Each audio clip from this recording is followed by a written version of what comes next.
Hello दोस्तों, YouTube channel पर आप सबका स्वागत करती हूँ। आप सबके बीच में एक सोहर उठान गीत लेकर आई हूँ। इसे आप सुनिए। अच्छा लगे तो लाइक कीजिएगा, सब्सक्राइब कीजिएगा, कमेंट में लिखकर बताइएगा कैसे लगा। और ये गीत है सास बहू का नोक झोंक सोहर उठान गीत है। पहिले पहिले गौने आई सासू समझावई लागी, सासू समझावई लागी हो।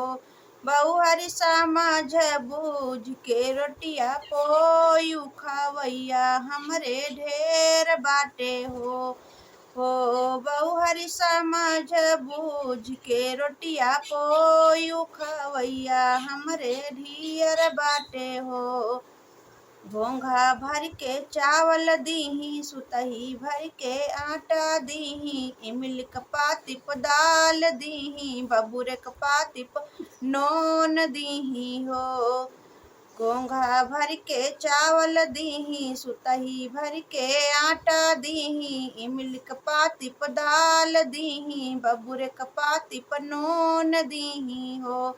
ओ बहू हरि समझ बूझ के रोटिया पोयू खवैया हमरे ढेर बाटे हो बहू हरि समझ बूझ के रोटिया पोयू खवैया हमरे ढेर बाटे हो। दसठी मन से धो बाटे, दसठी मेहरारू बाटी, पाँच ठी गे दहरा बाटे हो।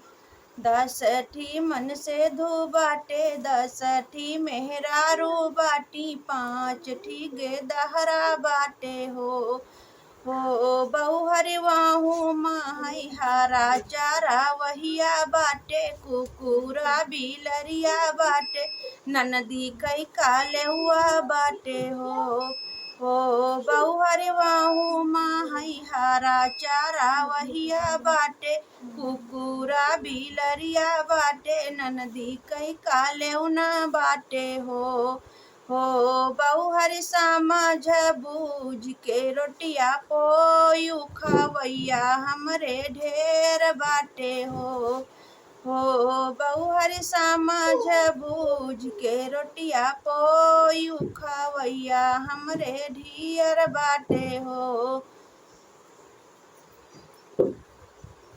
रामा रसोइया कई के आई, टटिया बेउड़ा दई के आई हो। रामा रसोइया कई के आई, टटिया बेउड़ा दई के आई हो। सासू आजू मोरा मुड़ावा पीराने परसी के खवाई देती हो। सासू आजू मोरा मुड़ावा पीराने परसी के खवाई देती हो।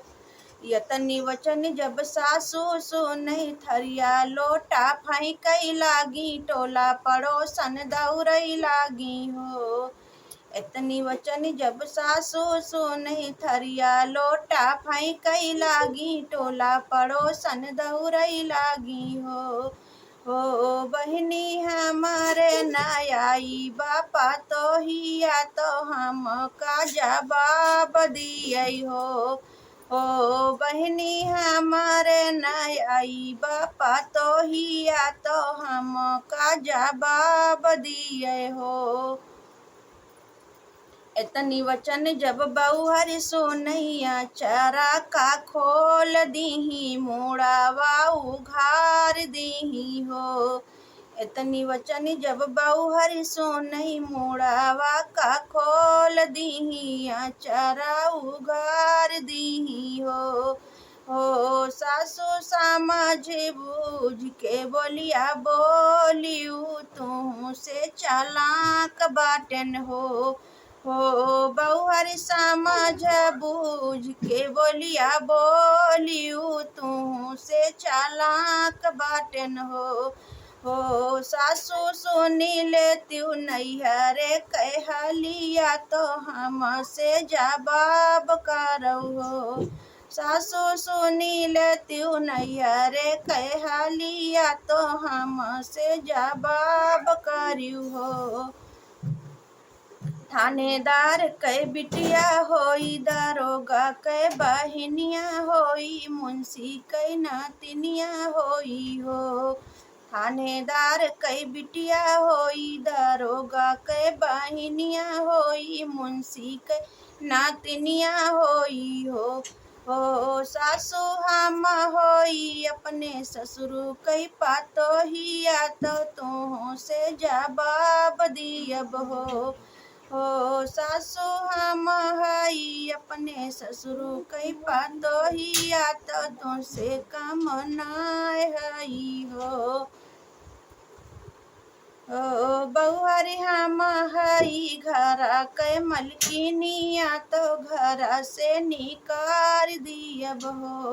हो बहुहरी हम हई, घर कै मलकिनिया, तो घर से निकार दियब हो।